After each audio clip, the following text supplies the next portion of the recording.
ভাগ্যে ছিল এই কথাটা বলে আমরা নিজেদের বোঝানোর চেষ্টা করি। আমরা নিজেদের বোঝাই যা হয়ে গেছে সেটা ভাগ্যে ছিল বলেই হয়েছে। কিন্তু নিজেকে বোঝানো যায় না। অনেক কষ্ট, অনেক হাহাকার, অশ্রু বিসর্জন, ঘুম না আসা রাত জানে যেটা হয়ে গেছে সেটা না হলেও পারত। কিছু ব্যাপার থাকে যা মানা যায় না, কিছুতেই মানা যায় না, কোনোভাবেই না।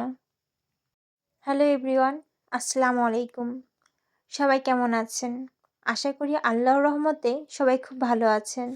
আলহামদুলিল্লাহ, আমরাও খুব ভালো আছি। বৈশাখী লাইফস্টাইল ব্লগের নতুন ব্লগ ভিডিও দেখার জন্য আপনাদের সবাইকে স্বাগতম জানাচ্ছি। আমি বৈশাখী।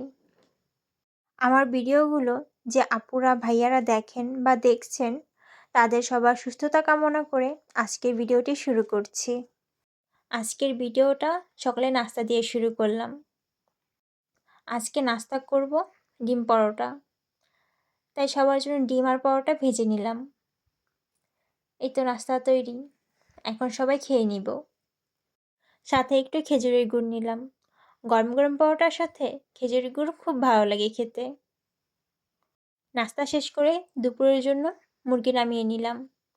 আজকে বিরিয়ানি রান্না করব, তার মুরগিটা আগেই ভিজিয়ে নিলাম। সকাল নাস্তা করে যে প্লেটগুলো ময়লা হয়েছিল সেগুলো ধুয়ে নিচ্ছে আম্মু, আর আমি সাথে সাথে গুছিয়ে রাখছি।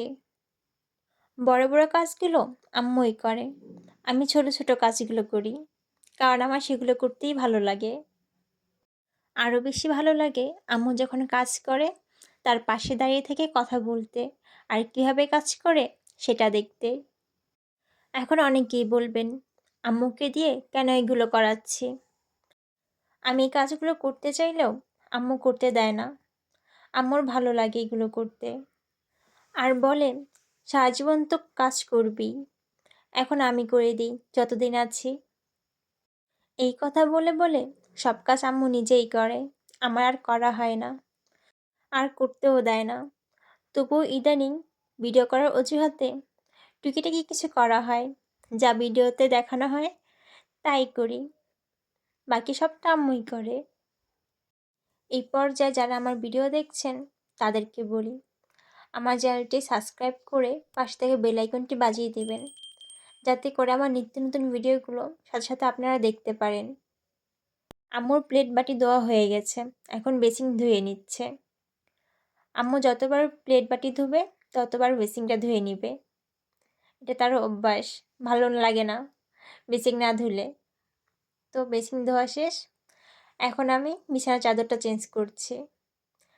আগের চাদরটা আমি তুলে রেখেছি, আম্মু গোসলের সময় ধুয়ে দিবে, আর এখন আমি অন্য একটা চাদর বিছিয়ে নিচ্ছি। আজকে লাল চাদর বিছানাতে আমার পুরো ঘরটাই লাল হয়ে গেছে।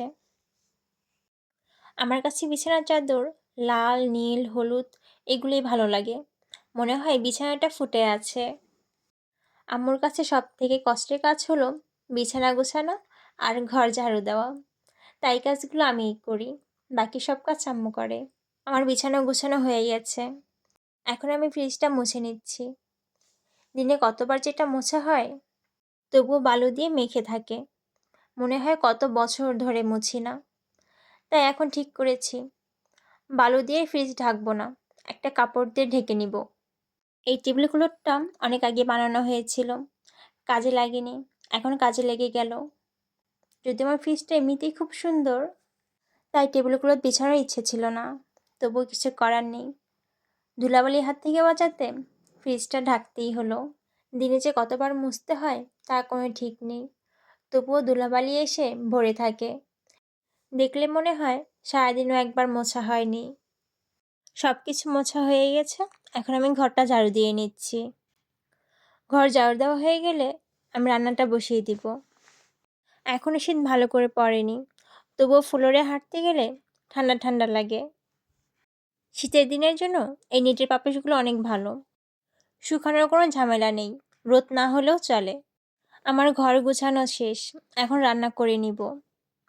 আজকে ছোট পুঁটি মাছের ভর্তা আর বিরিয়ানি রান্না করব। ভর্তার জন্য প্রথমে শুকনো মরিচ ভেজে নিচ্ছি, পাশের চুলায় আমি বিরিয়ানির জন্য মুরগিটা ভেজে নিচ্ছি, আর ব্রয়লার মুরগি দিয়ে যাই রান্না করি না কেন। ভেজে নিলে খেতে খুব ভালো লাগে, না ভাজলে খেতে ভালো লাগে না। মরিচগুলো ভাজা হয়ে গেছে, এখন তুলে নিলাম। এখন পুঁটি মাছগুলো মুচমুচে করে ভেজে নিব। পুঁটি মাছগুলো আর একটু বড় হলে আর মচমচে করে ভাজলে গরম ভাত দিয়ে খেতেও খুব ভালো লাগে। এমনকি আমার খালি খালি খেতেও খুব ভালো লাগে। মাছ ভাজা হয়ে গেছে, এখন আমি পেঁয়াজ রসুনগুলো সাথে দিয়ে ভাজা ভাজা করে নিব। সাথে ধনেপাতাও দিব, কিন্তু সিদ্ধ করব না, হালকা নাড়াচাড়া করে নামিয়ে নিব। কারণ ধনেপাতা বেশি সিদ্ধ করলে কালার নষ্ট হয়ে যায়, আর কাঁচা দিলে পানি ওঠে। পানি উঠলে ভর্তা আমার ভালো লাগে না, তাই হালকা একটু নাড়াচাড়া করে নামিয়ে নেই। এইদিকে আমার মাংস কষানো হয়ে গেছে, এখন আমি পানি দিয়ে নিলাম। পানি দেওয়ার পর চালটা দিলে চালটা ভাঙে না। চাল নতুন হোক বা পুরাতন হোক, খুব সুন্দর ঝরঝরে হয়। সবাই চালটা আগে ভুনে তারপর পানি দেয়, আর আমি পানি আগে দিই তারপর চাল দিই। ঘুরে ফিরে সেই একই হলো রান্না, শুধু যার যেভাবে সুবিধা সেভাবেই করে, এইটুকুই পার্থক্য। বেশিরভাগ সময়ই আম্মু এইভাবে রান্না করে, তাই আম্মুর কাছ থেকে আমারও শেখা এইভাবে রান্না করা।